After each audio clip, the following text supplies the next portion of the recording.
The world's bigwigs in Brisbane for the G20 Down Under. Obama, Merkel and a somewhat pasty-looking David Cameron are among the cast dressed up as Aussie lifeguards. One big head, though, conspicuously absent, Vladimir Putin. The organisers of this Oxfam publicity stunt said they didn't bother with the Russian president as they weren't sure he was going to get an invite. In the end, Mr. Putin will be at the G20, his second summit in a week after the APEC meeting in China. But in Australia, he could cut something of an isolated figure.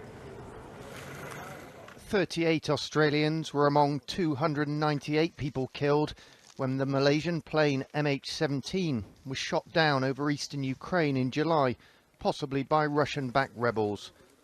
The Prime Minister here says he'll be seeking answers from President Putin, even using an Australian sporting term, suggesting he wants a physical confrontation. Look, I'm going to shirt front Mr. Putin.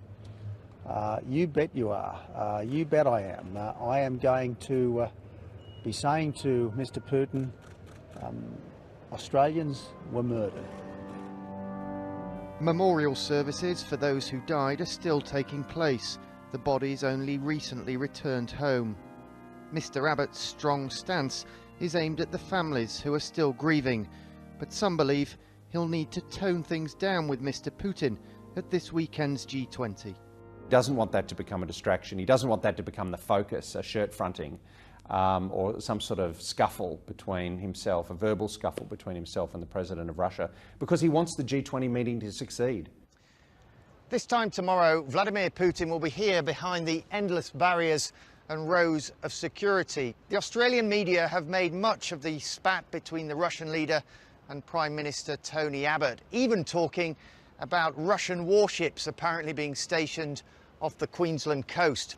But the truth is, Australia has spent more than $500 million putting on the G20, and for it to be a success, they'll want it to pass off without any sort of major diplomatic incident. John Donnison, BBC News in Brisbane.